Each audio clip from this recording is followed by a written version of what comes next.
Jane Unchained Live Talk. This is an extraordinary story we're bringing you today. This heroic undercover investigator, Pete Paxton is not his real name. He is appearing in disguise to, I almost didn't sleep last night. I looked at the House of Horrors that you documented on camera and I was crushed. I was crushed.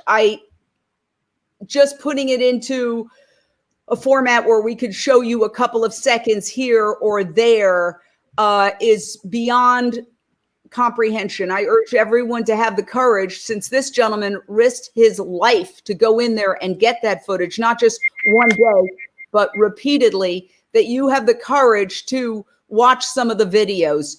And I will warn that the footage is graphic. So please, let's just take a look at one, and then we're going to talk to Pete Paxton, not his real name, and Cailen LaBarge of SEED, this new, relatively new undercover investigative group that has produced something so horrifying the USDA is now investigating.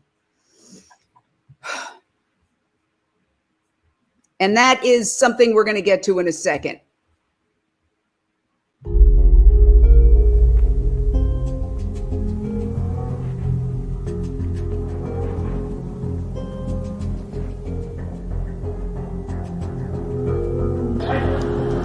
Oh, you almost had it. Oh.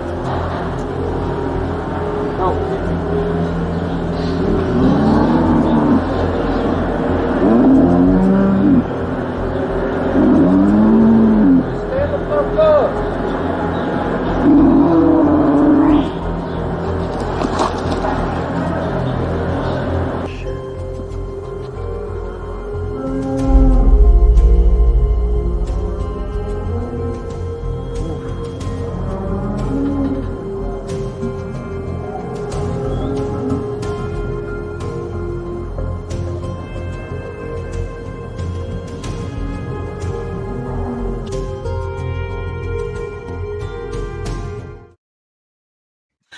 Like I said, I was just urging everybody to share out. So if you could share this out, because the world needs to see this. They need to see that this is the reality. Pete, you went into this Texas cow auction house, auctions dairy cows. So folks, if you think, oh, dairy doesn't hurt any animals, wrong.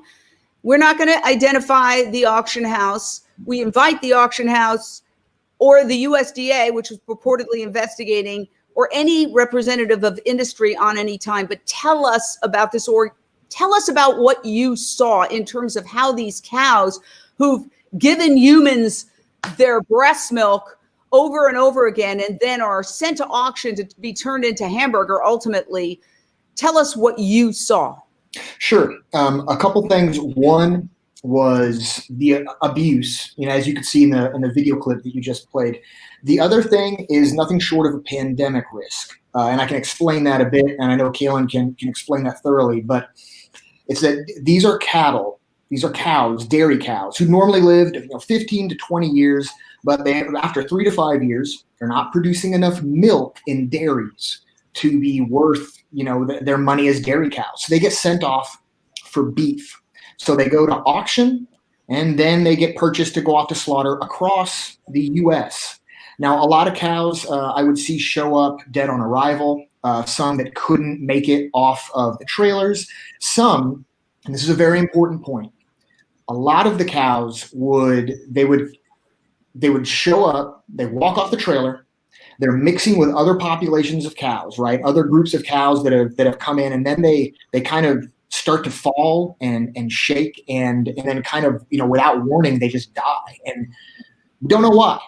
Right. And there was abuse. There were people shocking cows and beating cows, and that was terrible. But the real primary concern here was that there were cattle who they had tags that were part of the animal disease traceability program of the USDA. And those tags are used so you can find out where the cows came from and if they've gone from a dairy to an auction and then to a slaughterhouse. And there were a certain number of cows who are having those federal animal disease traceability tags removed and then replaced so that the cattle could be passed off as organic and sold out of state. And since cattle can have zoonotic diseases that can transfer over to people, and since they're mixing with so many other cows there, this was a major health concern. Well, so first of all, lesson number one, if you think you're getting organic beef, given this undercover investigation, you may not be, because what you showed was that they switched out the tags and you found a whole bunch of them in the trash, which is a screen grab of what we're showing you here. The USDA, Cailen, is supposedly investigating. You did this investigation, about a year ago? USDA, didn't they have inspectors or some kind of presence? Isn't there some kind of presence at the scene that should be picking all this up? Because it reminds me of the Hallmark slaughterhouse, the infamous slaughterhouse scandal that resulted in the largest beef recall in history at that time, many years ago, where the USDA inspectors are standing right there as they're pulling down cows who have greater risk for disease by their necks, with tractors, with backhoes, with everything. And that created a national scandal. Now we are many years later, and we're seeing the same kind of video, horrific video. Take it away. That's a great point, Jane. I think one thing that a lot of people don't know is that there is no federal oversight on factory farms or livestock auctions, unlike within slaughterhouses and packing houses. So while the USDA requires that tags be applied to cattle 18 months and over traveling interstate, there is no oversight of this program at a livestock auction. It's run conjunctly with the Texas Animal Health Commission, who often was on site, but the USDA's Animal and Plant Health Inspection Service does not visit livestock auctions to make sure that these tags aren't being removed and replaced. And we are in the middle of a zoonotic pandemic, which jumped from animals to humans. We know that we went through mad cow disease. That doesn't mean it can't happen again. Mutation of. This is a very serious situation. And you say the USDA is investigating. We're going to take a look at some more footage. Again, the gentleman you're looking at here in disguise, Pete is not his real name, risked his life to bring you this footage. We warn, it is graphic footage, but it is the reality that they're not showing on mainstream television, that they're not discussing in mainstream newspapers. And it's a reality that we need to see because it poses a massive health risk. And I think it also reveals what this industry really is like. These are dairy cows at a Texas auction house. After they are considered spent, they've given all their milk over and over. Their babies have been ripped away from them repeatedly. Then they're sent to auction to be slaughtered and turned into meat. Look at this. Warning, it's graphic.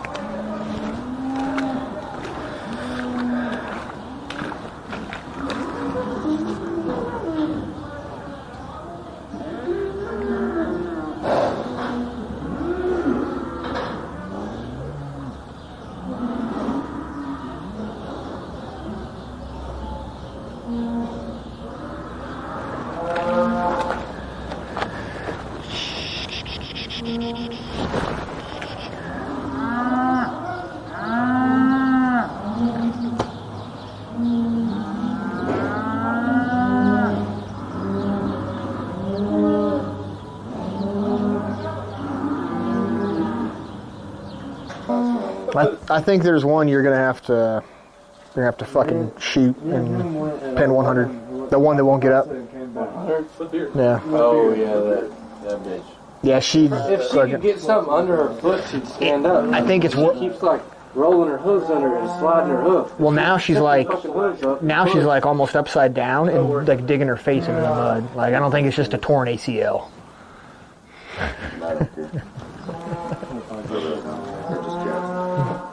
I die all the time. Yeah. I come through all the time.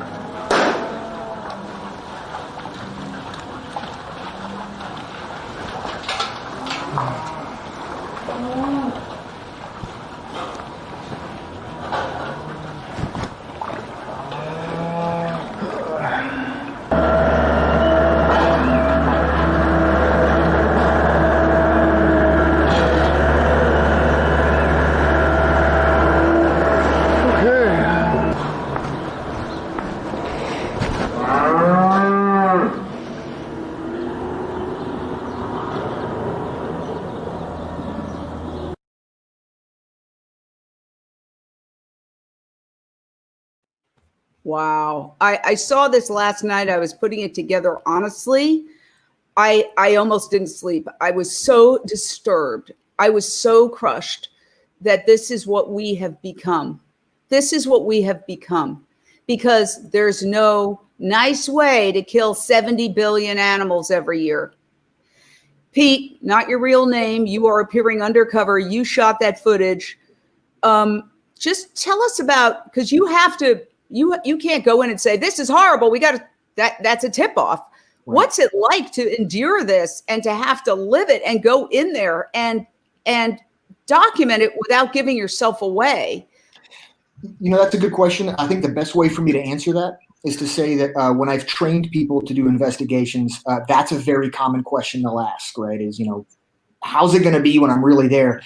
And I say that, you know, you might be surprised. It's actually going to be the easiest thing, is that when you go into an environment like that, you're going to be so inundated with cruelty and with dying animals that you're going to get desensitized quick. And as an investigator, you have this advantage where you have a little bit of adrenaline that kind of hits you and makes you very focused. But the real reason I want to bring up that point is that these things were terrible that were happening, but we see it all the time.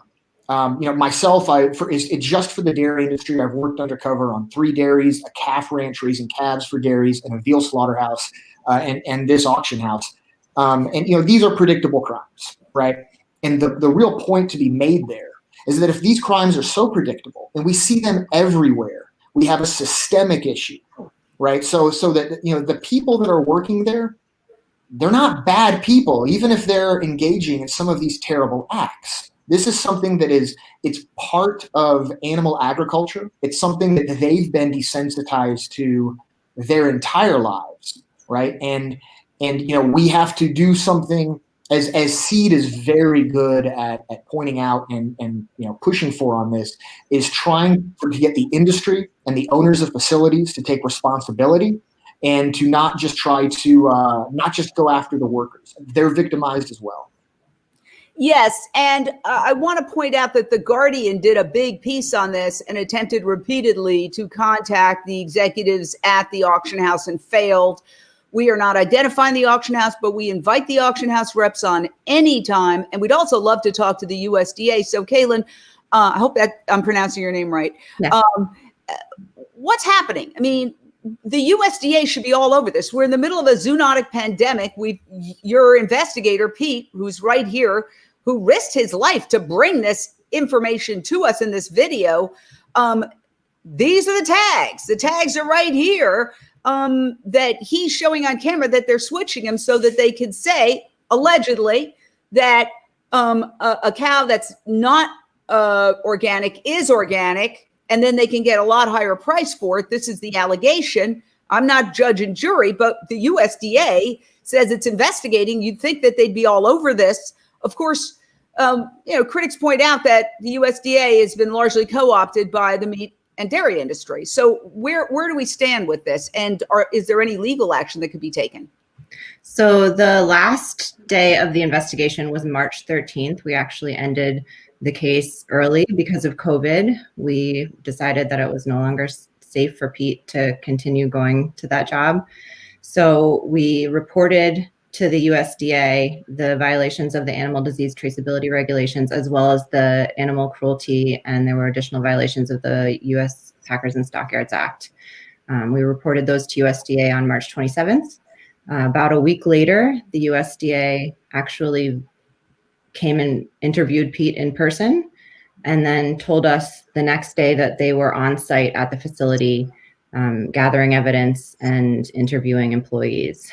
And since then, we've followed up with them a number of times. They've told us that they're continuing to investigate, that the Animal and Plant Health Inspection Service is investigating the traceability violations, and the Office of the Inspector General is investigating the animal cruelty violations.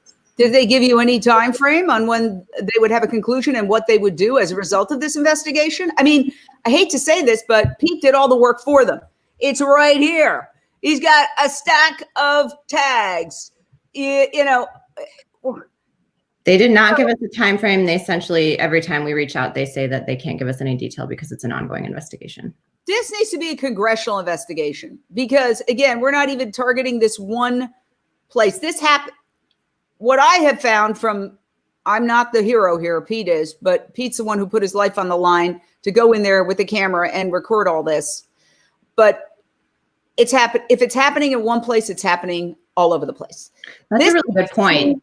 Yeah, it needs to be a congressional investigation.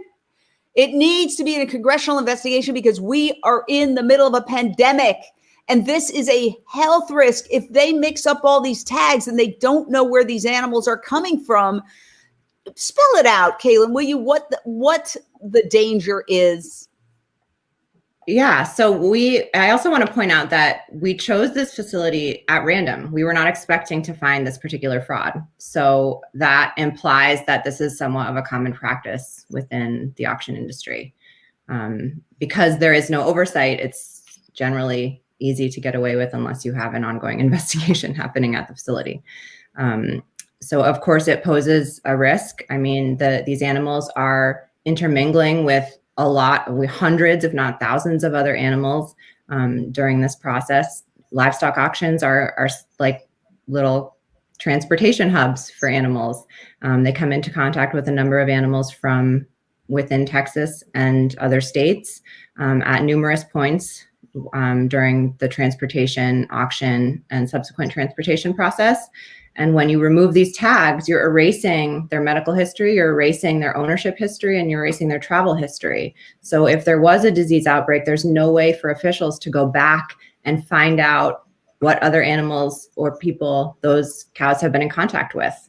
So there's no way to trace back contagion history, which obviously, they're capable of spreading zoonotic diseases that poses a really severe food safety risk and public health risk. Pete, can you elaborate on that? Like what you see as the risk? Oh, absolutely. There's definitely a public health risk. I saw cattle coming in from various different dairies, and then some would, get sick. Some arrived dead, and some would get sick and die after mixing with populations of in other corrals with cattle from other dairies, and that then they're mixed with all kinds of other cattle that go off, and are purchased by various buyers and are sent across the country. I mean, they're all mixed together.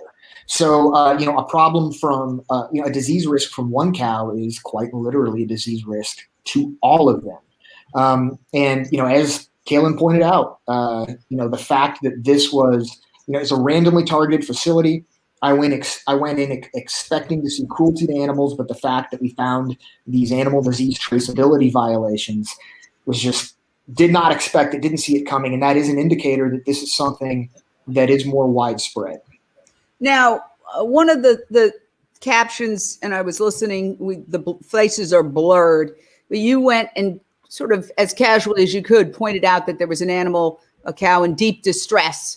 And we saw that video. And the response was, I don't care. I really don't. They're just cows. Sure. And I know I understand the desensitization that occurs, but how did you handle this emotionally? I mean, how many times did you go in and how did you stay sane? You are my hero. What you do is so much more difficult just exponentially more difficult than what anybody else in the animal welfare, animal rights movement does. Well, There's no comparison. I very much appreciate that, but I'd have to say, I mean, I am no hero. I'm a professional at this, but all I did was went in and gathered the evidence, and I'd have to say on this particular case too. And I'm going to be very honest, very real with you, Jane. I've done cases where I definitely have risked my life. This was not one of those cases because I believe that individual who made that remark, that manager who made that remark that you put up, he was. I got the feeling from him that he was an impressionable individual, and it was very clear to me that it was ownership that was ordering and causing these federal crimes that were happening. Many of the people that I worked with were very nice to me, very polite to me. Some of them were minors. In fact, quite a few of them were minors. And the real point to be made there is that if you have people that are otherwise good, decent people, they treat each other well. One of them, in fact, had a dog, a cattle dog, that would run around, and everybody, loved that dog and was nice to that dog. But this was their attitude towards cattle. Again, that's a systemic issue, and when it comes to these federal crimes, that is specifically an issue with ownership. So I agree with you absolutely. It's an evil system. It's not bad people. They're put in a situation. It's just like the slaughterhouse workers. They're victims too, and now they're dying of COVID because slaughterhouses are COVID hotspots. As for what you went through, month after month, I just always marvel at how you have to change your whole life. Like, how do you emotionally, psychologically steel yourself and do it over and over again? And how do you recover? That's a good question. It's the reality is that it's easier now than it has been in the past. I've been doing this for, it's 19 years, almost 20 years now. So I've been able to kind of learn some tricks, but a couple of those tricks that help is that one, if there's a cow that's there and that is not doing well at the auction, she's downed and I know she's not going to make it. And I tell ownership and they say, we don't care. Right. And then I leave to take off to, go to the hotel. That it's,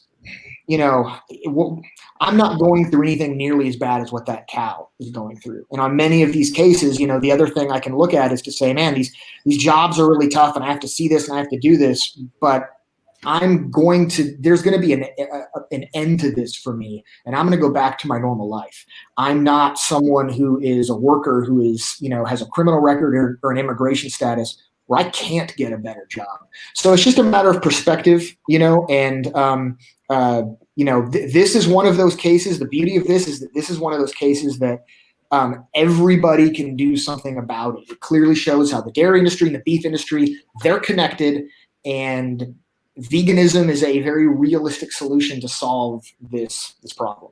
Yeah, these are dairy cows. So for those people who think, well, dairy cows, they're not abused. First of all, they grieve. They have to be forcibly impregnated. We know what the synonym for that is. They can't just produce milk. They have to be pregnant. The babies, the boys, they really don't have any use for them in the industry. So they're discarded or put in veal crates or sometimes shot, left on dead piles. And the girls go into these little hutches where they're force fed a replacement, which they don't want to drink. And then often abuse ensues. That's been documented in many other cases. And it's not the workers. The workers are told they have to drink the replacement milk and they don't want to, because every baby wants to be with her mother or his mother. Every mother wants to be with their baby. We've documented cases where the mothers chase, for miles trying to get to the truck that's taking their babies away when they can move, which is rare. But we're going to show one more clip. Again, if you're saying, well, I don't want, answer is you don't have to drink the milk. You don't have to eat these animals. And if these animals are suffering, and this gentleman here, Pete's not his real name, has gone through such a grueling experience to bring you the footage, at least watch a minute, 40 seconds. Have the courage to do that. Again, this is graphic footage. We do want to warn you about that. This is our final clip. It's very short. This one doesn't want to stand. No, it's alive.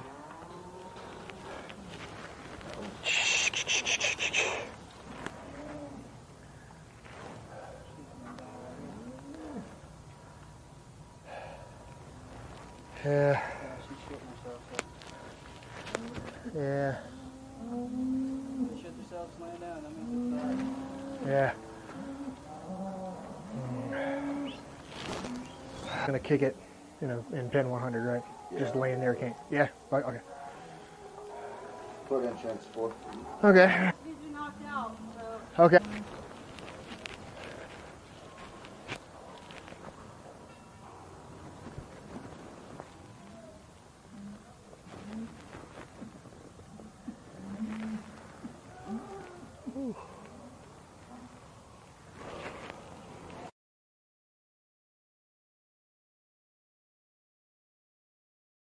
So again, editing those little clips last night, I just felt like, what have we become? And, if this bothers you, and it should, there's something everybody can do. Not consume dairy milk. Go for what I had this morning, cashew milk or rice milk or oat milk or soy milk or hemp milk, or there's a million other milks out there, and they're skyrocketing. It's the fastest growing sector of the plant-based industry, and one of the fastest growing sectors in the supermarket space entirely.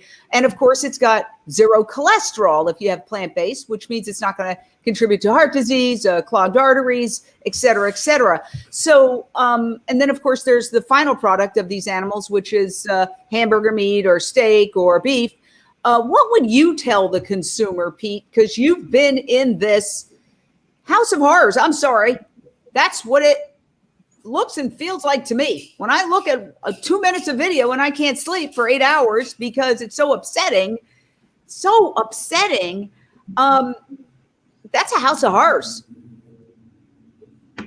What would you tell the consumer? Well, I would say that everybody has an opportunity to do something about this. Listen, if it's a lot to take in, then two things I would say. Number one, don't take my word or Seed's word for any of this. You can do your own research. Look into the investigations that have been done. Look into the science behind plant-based milks and vegan meats, and look into the dairy industry. Do your own research. You will find exactly what it is that I have found going undercover. The other thing is that don't beat yourself up if you're having trouble jumping into the deep end head first.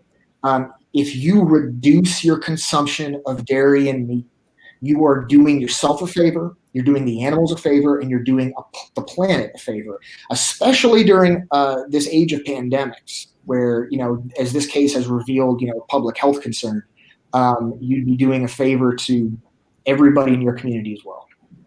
And I just want to, as we wrap up, talk about this incredible new organization, SEED, which was the power behind this undercover investigation. And your motto is exposing the truth behind industrial animal agriculture. Our investigations shine light onto an industry that has operated in the shadows for far too long for animals, people, and the planet.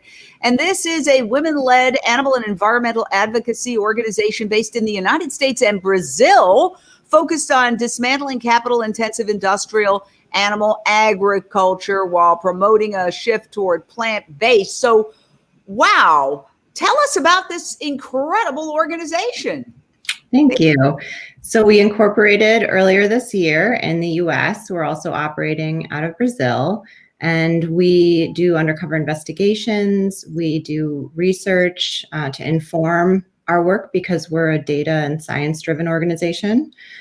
We do campaigns and public advocacy, and we're planning litigation and other legal advocacy as well. And what's your background that you're able to do all this? I know you're coming to us from Massachusetts. Yep. So I'm an attorney. I was a staff attorney. I started my career in animal rights at Mercy for Animals. I was a staff attorney there for a couple of years, and then I moved on to another organization. I was the general counsel of another international farm animal protection organization for a few years before I started SEED with my co-founder, Vivian Massellin, who's our Brazilian colleague. And our work really is at the intersection of human and non-human animal rights, including the rights of nature. We want to promote a form of advocacy centered in anti-oppression primarily. So we consider people, workers, our constituents as well.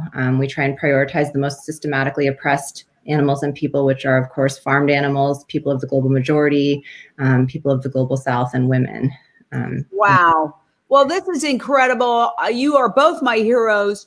Pete, I always say this, you guys do the work. I would last 30 seconds. I just applaud the incredible bravery and incredible work. And I applaud, Cailen, your incredible organizational legal skills coming together to expose this. And every single person, please share this out, because people are in willful denial.